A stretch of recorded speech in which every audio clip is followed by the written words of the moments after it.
Hi, everybody. I'm Michelle Hill, your legacy builder at Winning Proof, and I am here for another episode of Winning Proof Unscripted. Today, I am specially privileged to have Melvin Swafford with me, and you are going to absolutely love what he has to say. And before I say hello, Melvin, I'm going to read the bio. Melvin is the VP of Operations for Corporate Chaplains of America.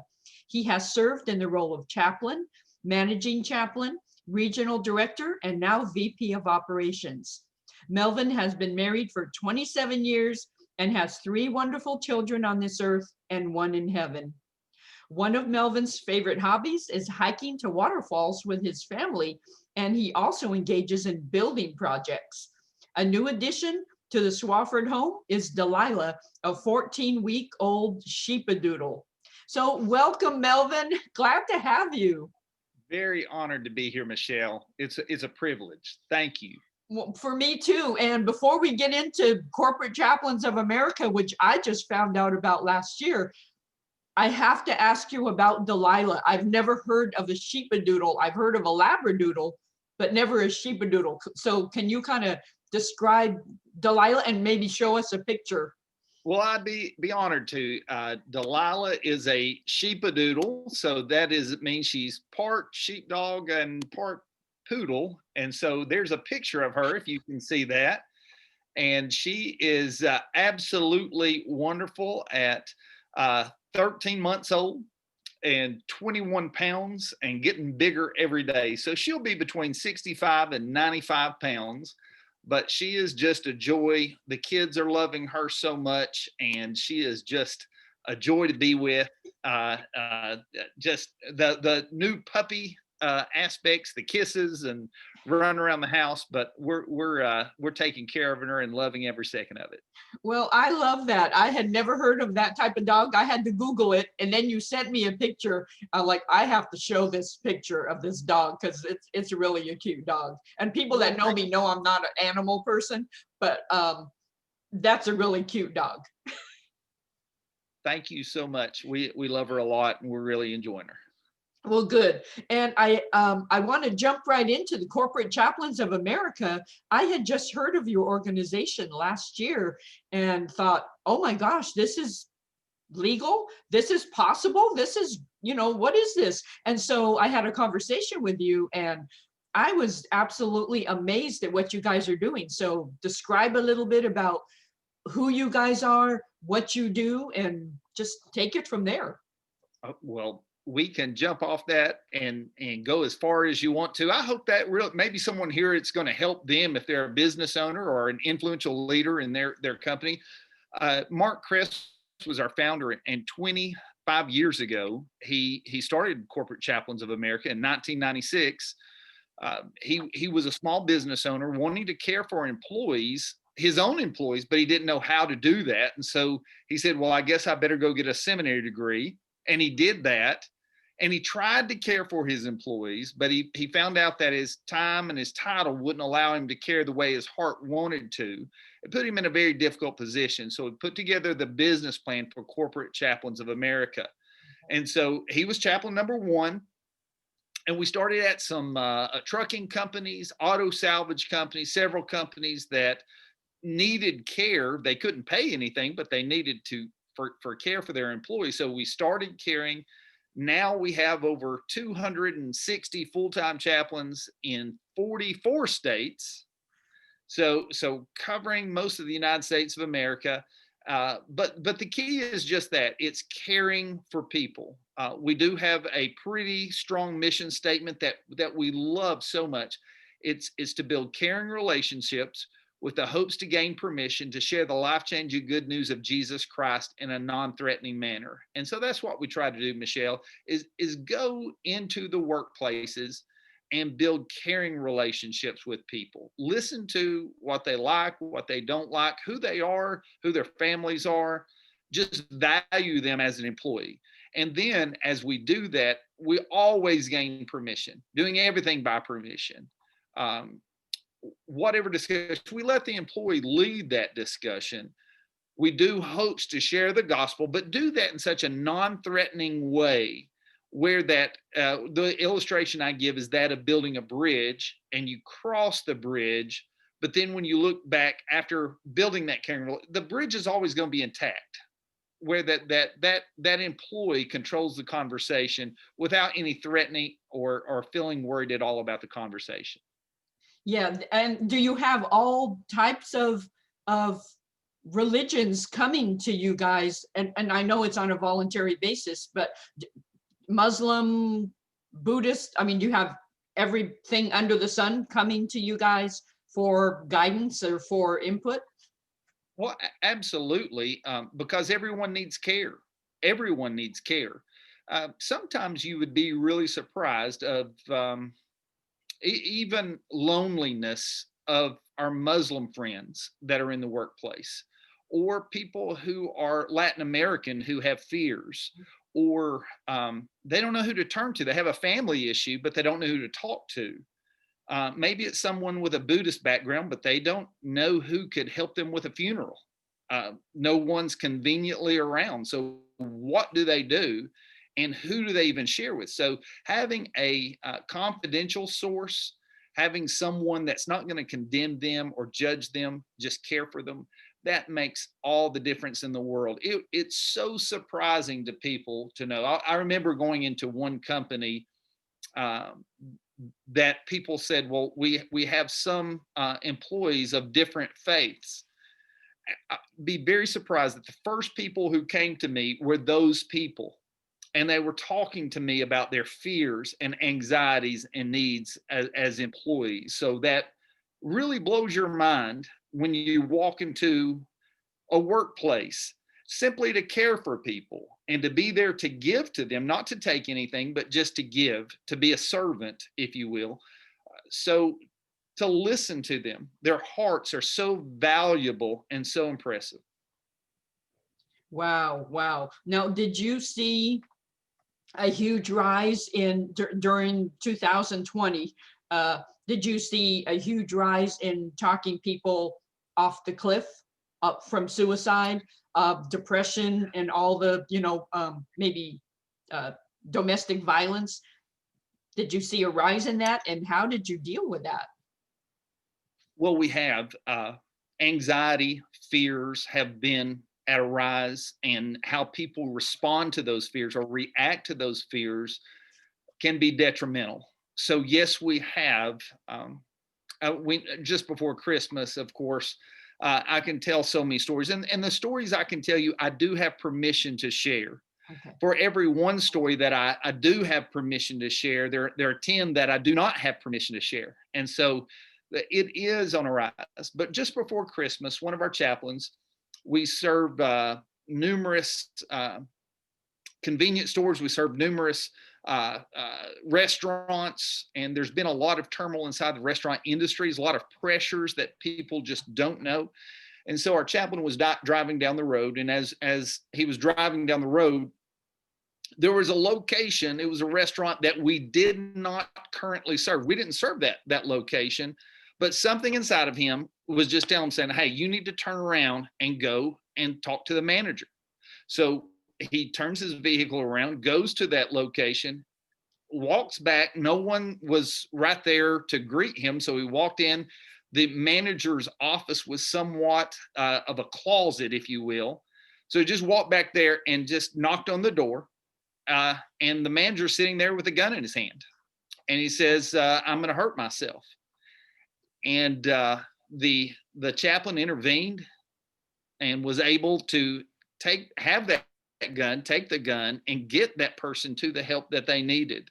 So many stories such as that, not just for the employee, but there was a situation. It was right before Christmas.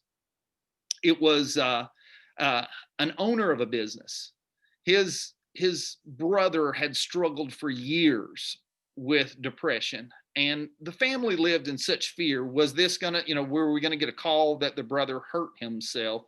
But unfortunately, on that Saturday morning at 3 a.m., the brother did become a statistic, which is very sad to hear that. So it's about 3:30, and this owner, he's waking up to go get with his family. So he puts on a pot of coffee and he says, I don't have any creamer. So he says, I've got to go to the convenience store and get some creamer. So it's 4 a.m. in the morning. He goes and he walks in and he sees this logo and it says Corporate Chaplain. And he says, can I talk to you for a minute? And he goes out in the parking lot of this convenience store and is so emotional, just falls into the chaplain, just hurting over the loss of his brother. But he goes back and he makes contact with corporate chaplains, just saying, could you believe that God positioned for me, one of your chaplains, at 4 a.m. in the morning on a Saturday when I was in my greatest time of need. So again, I do have permission to share those stories, but there's so much going on around us that we don't see. But it's just opportunities to care for people and to be present in people's life, whether they're grieving or they're caught up into something, maybe fears or anxieties, depressions. It's not that they're a bad person that they're dealing with these things. It's just there's been so much thrown at us in 2020, so much that has hit us that maybe we're trying to figure out how to deal with it. And it's great to have someone present with you during those times, for sure. Oh yeah, absolutely, for sure. And can you share a few stats on what has been the result of Corporate Chaplains of America going into companies and doing what you do? Absolutely. And when it comes to this spiritual side, we're always hoping and looking for people to making life-changing decisions to trust in Jesus with the gospel, but to be patient with them as we share that. And last year we saw 2,847 people make first-time decisions to call upon the name of Jesus in the workplace. So that is such something to be excited about. And God only knows the number of families that are impacted by that.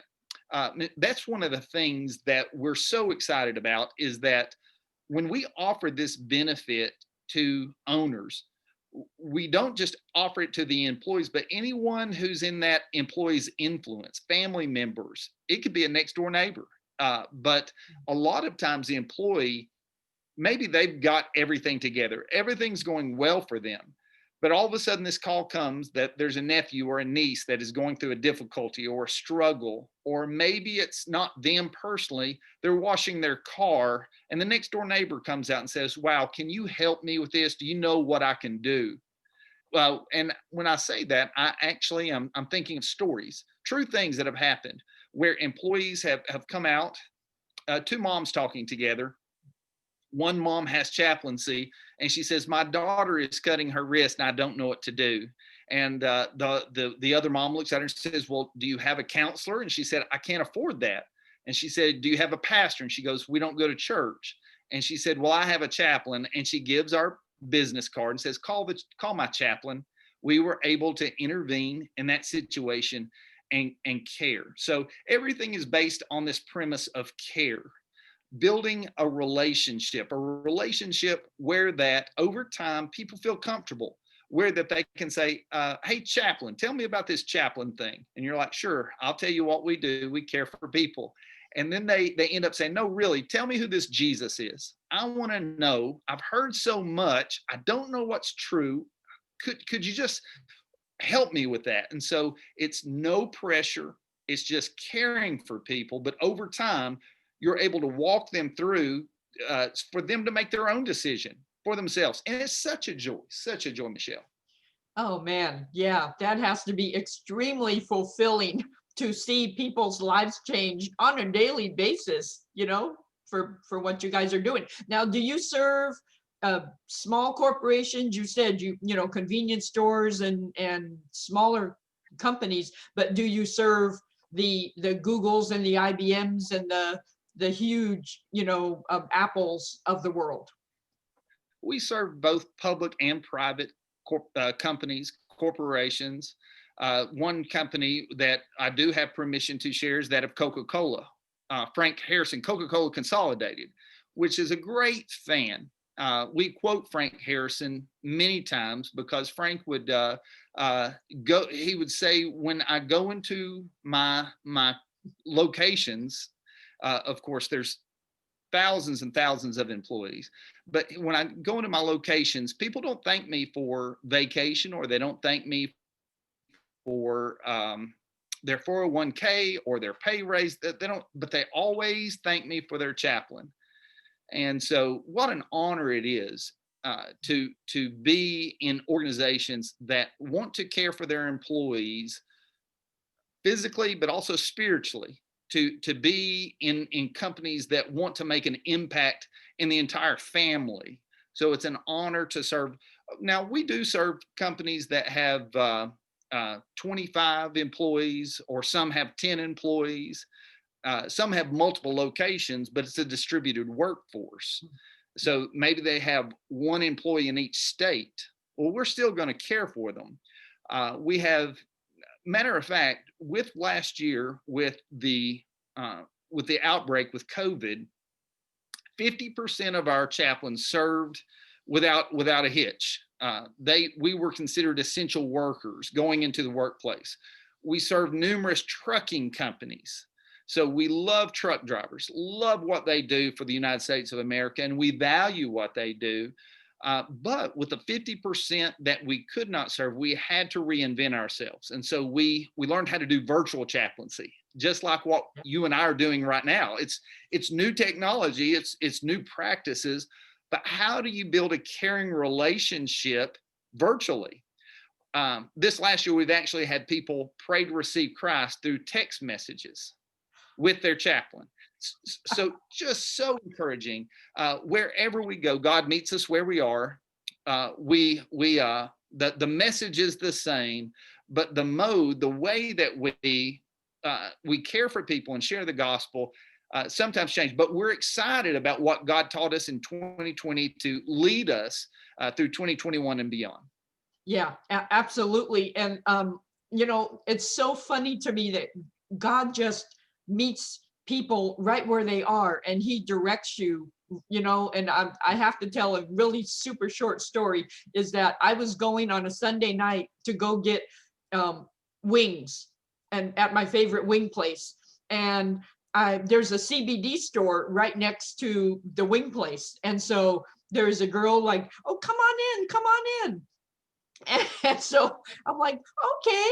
And so I went in there and we talked for a few minutes, and one thing, led to another, and I ended up leading her to Christ. And wow. She ended up moving to Michigan to be with her parents. But, God led me to, he goes, buy her a Bible. And so, I bought her a really nice, study Bible and stuff like that, but just probably will never see her again. But I'm just sharing that to say, you know what, those little chants, like the guy turning around and going to the restaurant and things like that. I think God places us, where he wants us, because he wants to use us in really ways that we can never expect. And, Satan beat me up all the way home. Like, that wasn't real. She was just probably high on something. And she, all that. And that's how I knew it was real, because he wouldn't be planting those doubts, and stuff. So I love how God just places us in where he needs us and where he wants us. We're his foot soldiers. That's absolutely right. I always say that God never sleeps nor slumbers, and he's always working. He's just always working, and he's speaking into people's lives. I cannot tell you the times that I've gone at 6 a.m. or 4 a.m. in the morning to a business, and I was about to open the door, and an employee would open the door for me. They were waiting for me, and they said, I need to talk to you now. With tears in their eyes, would say, can we sit down now and talk? And it's because God never sleeps nor slumbers. And he's always, sometimes they're such a great God who loves us, allows things to happen in our lives where that we come to realize that we're not God. and we come to realize that we need a savior. And so it's great to have someone who cares about you in that time. I would share with you this from the business side of things. We have employers, though, who do employ us, but not for spiritual reasons. They employ us because in the workplace, when you have someone who can be a third party, confidential, no asking for permission, no, just caring for people, it makes a happier workplace. 33% of executives, 33% of their time is dealt with dealing with issues in the workplace. And so if we can come in and care for people, it makes such a vast difference, makes people want to be there to work, not just have to be there, but they want to be there and they enjoy their job, so they're more productive. We're working with trucking companies to help with retention of drivers. The retention of truck drivers, the pressure of driving on the road is just phenomenal. And so the turnover can be high. And so when we come in and it helps with the longevity of an employee, the company's actually saving money by us just being there. So there's numerous benefits for having a chaplain. But, the spiritual side is what we're always hoping for. Yeah, yeah. And how long have you personally, you've had several roles within the organization. How long have you personally been with the organization? Well, I'm still a short time, but I'm coming up on 9 years. Okay, okay. Well, okay, so this brings up a question that I have. What have you learned personally about yourself through this experience? Whew, wow. That I needed to learn how to love people. I said that I love people, but when you're in the workplace, that's where people live. I mean, people choose to go to church, but they have to go to work. They have to go to work. And people, this might sound, I hope this doesn't sound bad for me to say, but people can't put a mask on at church. They can put on someone that they want everyone to see them at. And I think that's okay. That's not a bad thing. They need to leave a legacy. That's a good thing. But when they're at work, they've got to meet metrics. They've got to deal with awkward and hard to deal with people. They've got to do things sometimes that no one else wants to do. And they're going to be real. They're going to be raw. And you meet people where they are. But do I love them? Do I care about them? And I'm so thankful for the transformation that's come inside my heart of it doesn't matter what your background is. It doesn't matter who you are. It doesn't matter nationality. It doesn't matter anything. I care for you. And I sometimes I feel like I'm the Grinch on the Grinch Stole Christmas, where God has expanded my heart 3 times. I'm just so thankful to understand people, listen to people. There's so much in our society right now saying, hey, could we just listen to each other? But my role as a chaplain is to go in and truly listen and to care. And without this opportunity of being a chaplain, I don't think I've been changed as much by not having the opportunity. Yeah, and that brings up another question too, is that how do you're listening to people, your chaplains are listening to people all day. That's their role, their job, so to speak. How do you personally manage not taking all of their burdens on yourself and being weighed down yourself? Because, oh my gosh, the burdens of people and what they're going through is really serious. How do you protect yourself from that? How do you manage that? That is that's easier said than done. That's why we have accountability partners as chaplains, why we have supervisors regional directors that are constantly working with the chaplains, watching them, observing them. We give a mandatory once a quarter vacation. So they have to take off a week every quarter to download. But we also have compassion fatigue plans. Compassion fatigue, most people know what post-traumatic stress disorder is, But there's something called sensory stress disorder, where that I can listen to so many emotional things that I take on the crisis or the burden emotionally, even though it was never my crisis. I didn't live through the crisis, but I took on their emotion. So I find myself getting jaded, or I find myself getting gruff. Someone might just have a bad day, but because I'm compassionately fatigued, I'm not showing grace and kindness because I'm living this. You say you're having a bad day. Well, you don't even know what a bad day. This person and this person, if you only knew what this person was going through. It's best to step back and to download. And I have found over time there are so many individuals who need a compassion fatigue plan. A compassion fatigue plan, I have it in 3 levels, Michelle. Level number 1 would be I see that I've been through a lot of emotion, and so I usually would suggest taking a nap, because emotional fatigue usually just wears you out. Then get up, do something physical, and then talk to somebody. Have a dear friend just to talk to. Then at a stage 2, I always suggest that people do something you normally don't get to do. There are so many things. We used to have hobbies that we enjoyed doing, but we get busy with work. Let's say it's playing golf or going fishing or taking pictures, or like I like to do, hike to a waterfall. Mhm. We neglect ourselves. So I always tell people, if you get to a stage 2 compassion fatigue, check out, go and do something you rarely get to do, and fill yourself with life. Uh, I would always suggest taking your Bible with you and reading some of your favorite scriptures. Just empower yourself that way. But do something. And then the third level is seek professional counseling. Seek professional counseling.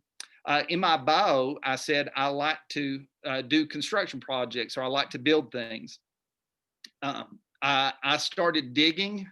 I started dealing with people's issues, and I started just digging around the house. I finally put in my own swimming pool. I dug a swimming pool. So I ended up building that and did every bit. So I love building projects. It helps me do something meaningful, tangible, but not emotional, to unplug. So maybe that's more than you wanted to have, but I do think people need to address their own emotions and see the level of fatigue that they are in. I absolutely love that. And I wrote that down for, compassion fatigue plan. And whatever we call it, it's so essential to do that. I have it on my calendar, and I started this last year to have a get out of Dodge and detox day, where I take a day trip to somewhere, that fills me with joy. And I just go take a car. I love to drive, so I'll just go, and you just come back so refreshed, and you're ready to get back to work the next day. Where if you say many times I've said, I can't go this month because I got to get caught up on these client projects. I've got to do this. Well, then you wonder, oh, I feel like I'm getting burned out. Oh, I feel like, I'm just like not creative anymore, because you don't have a plan to deal with just regular life. And your life might not be that, bad. It just, those regular personal retreats are essential. Absolutely. Yeah. Absolutely. Yeah. So how can a company, if somebody is listening to this and they work at a company now, and you can see my sun is shining in from my windows, I see, like, oh my gosh, it's really bright. But if somebody works at a company, how can they get corporate chaplains into their company? Well, of course, you can go to chaplain.org for Corporate Chaplains of America. My email address is mswafford@chaplain.org. And so I would want you to reach out to me, email me, just say, hey, we would love to hear more. We have a field development team. We travel, we would come to you, or we'd meet with you virtually. We can set up a Zoom meeting, and we can tell you the benefits of chaplaincy that way as well. So would love to get into a dialogue. One of the things we do, Michelle, is every business is different. Every culture is different. How owners approach things in communicating with their employees. And so we are pretty skilled in what we do. We believe we're extremely skilled in what we do, but we can craft that chaplaincy. We will make that owner, we will help that owner achieve their goals. We will come lift their arms up. We'll partner with them to do what we need to do. So I look forward to anyone who would reach out and connect. Okay, that is awesome. And before we end, I have to ask you too, we've covered this, the sheepadoodle. What waterfalls have you and your family experienced? Wow. I didn't prepare any pictures for that, but there are 20% of the waterfalls in the United States are in East Tennessee. So there's a large percentage of waterfalls within 30 to 45 minutes of our house. And so there are so many. So it's just a drive, go experience a waterfall, all different sizes. Some it's a hike that is 100 yards. Some hikes are 2 miles. So you could do a hike that would be a 8-mile round trip with maybe 3 waterfalls on it. So just great experiences. Love being outside. Oh, and what a great family experience too, to just experience God's nature, you know, and God's, the beauty of the earth that he created together. Oh, absolutely. Just sitting, listening to the waterfall, sitting, picking up a rock, and maybe with your child just skipping a rock somewhere or making a splash with a child is just such a joy. Yeah, I bet. I'm really excited about that, that you guys get to do that, and I'm going to ask you more about that. Uh, so how can you said how people can connect with you? Tell the website again, and tell your email, share your email address, and spell your name just so people get it really clear, so they can really reach out to you. And I really urge you to reach out to Melvin. So chaplain.org would be our website. So please go to that. But my email address, personal email, is mswafford. So MSWAFFORD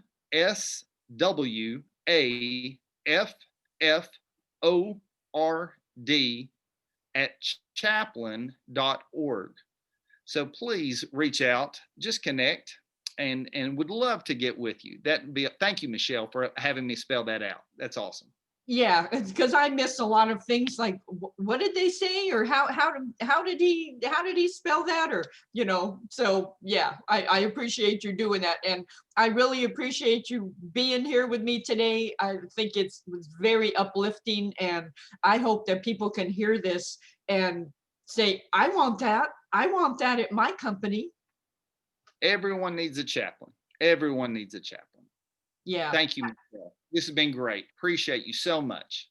Oh, same here. I am very, very blessed. I'm just like, I'm going to have the great rest of the day, because I've talked to Melvin and he has shared, you know, really great stuff. So I just want to end with telling people, you know, you can get in touch with Winning Proof at winningproof.com, WINNINGPROOF.